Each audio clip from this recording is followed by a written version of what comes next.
আমি চাই আমি একবার শহীদ হই, আবার আমি জিন্দা হই, আবার শাহাদাতের মৃত্যুবরণ করি। আসসালামু আলাইকুম। আল্লাহর রহমতে সকলেই ভালো আছেন। বন্ধুরা, সকলের মনে প্রশ্ন জাগতেই পারে যে পৃথিবীতে কেন এত দুর্ভিক্ষ হয়। কুরআন হাদিসের ব্যাখ্যায় পৃথিবীতে বারবার কেন দুর্ভিক্ষ হয় সে উত্তরই দেওয়া হবে আজকের ভিডিওতে।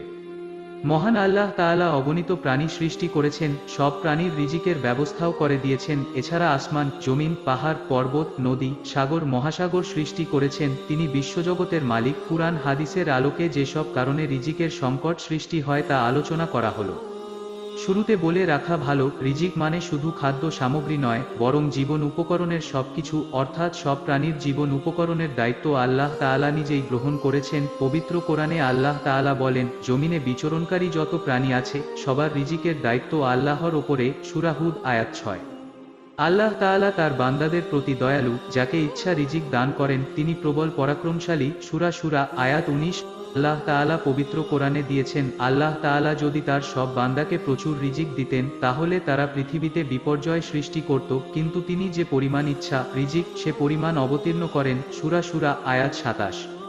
হযরত সাখর আল গামিদি রাদিয়াল্লাহু আনহু থেকে বর্ণিত, নবী করিম সাল্লাল্লাহু আলাইহি ওয়াসাল্লাম ইরশাদ করেন, হে আল্লাহ, আপনি আমার উম্মাতকে ভোরের বরকত দান করুন। তিনি রাসূল সাল্লাল্লাহু আলাইহি ওয়াসাল্লাম কোনো ছোট বা বড় বাহিনীকে কোথাও প্রেরণ করলে দিনের প্রথম ভাগেই পাঠাতেন। বর্ণনাকারী একজন ব্যবসায়ী ছিলেন, তিনি তার পণ্যদ্রব্য দিনের প্রথম ভাগে ভোরে পাঠাতেন, ফলে তিনি সম্পদশালী হয়েছিলেন এবং এভাবে তিনি অনেক সম্পদের অধিকারী হয়েছিলেন। সুনানে আবু দাউদ হাদিস 2606।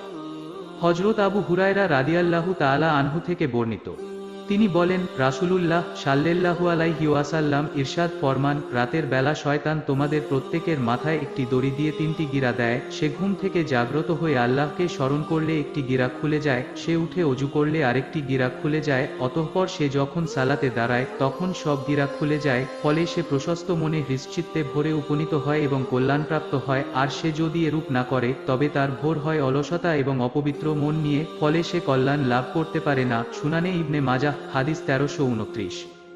হযরত আবু হুরায়রা রাদিয়াল্লাহু তাআলা আনহু থেকে বর্ণিত, তিনি বলেন, রাসূলুল্লাহ সাল্লাল্লাহু আলাইহি ওয়াসাল্লাম ইরশাদ করেন, আল্লাহ তাআলা বলেন, হে আদম সন্তান, তুমি আমার ইবাদতের জন্য যথাসাধ্য চেষ্টা করো, আমি তোমার অন্তরকে ঐশ্বর্যে পূর্ণ করে দেব এবং তোমার অভাব দূর করে দেব। তুমি তা না করলে, ইবাদত অপেক্ষা দুনিয়ার পেছনে দৌড়ালে, আমি তোমার দুহাত কর্মব্যস্ততায় পরিপূর্ণ করে দেব এবং তোমার অভাব অনটন দূর করা হবে না। জামে আত-তিরমিজি হাদিস 2466।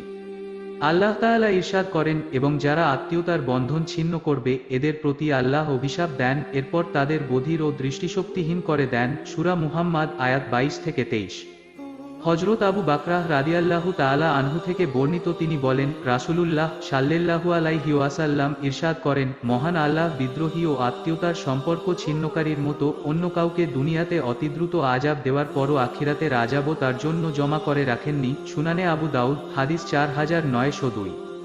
আল্লাহ তাআলা ইরশাদ করেন, আত্মীয়স্বজনকে তার হক দান করো এবং অভাবগ্রস্ত ও মুসাফিরকেও কিছুতেই অপচয় করো না, নিশ্চয় অপচয়কারীরা শয়তানের ভাই।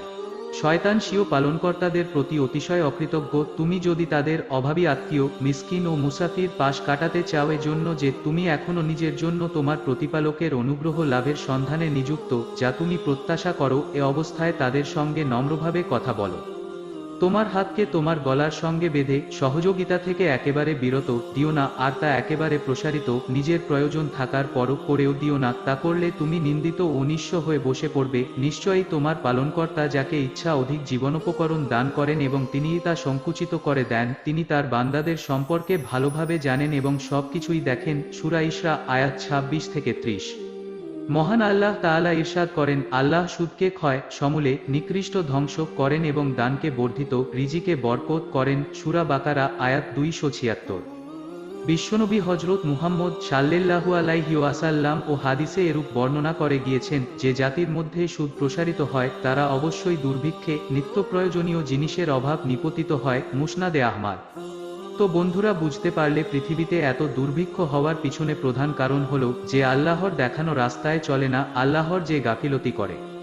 দুর্ভিক্ষ দিয়ে আল্লাহ তাআলা পরীক্ষা করে যেন সে আল্লাহর দেখানো সঠিক রাস্তায় চলে আসে। একটা দেশে তখনই দুর্ভিক্ষ হয় যখন অধিক পরিমাণে পাপাচারে ভরে যায়। পূর্বকালে যত দুর্ভিক্ষ হয়েছিল সেই দুর্ভিক্ষের পিছনে মূল কারণ ছিল পাপাচার। আল্লাহ যেন বাংলাদেশকে দুর্ভিক্ষের হাত থেকে রক্ষা করে, যারা সঠিক রাস্তায় নেই সেই সকল মানুষ যেন সঠিক রাস্তায় ফিরে আসে, এই দোয়া করি। তাহলে বন্ধুরা আজকে এ পর্যন্তই। আর যারা চ্যানেলটি সাবস্ক্রাইব করুনি এখনই সাবস্ক্রাইব করে ফেলো। আল্লাহ হাফেজ।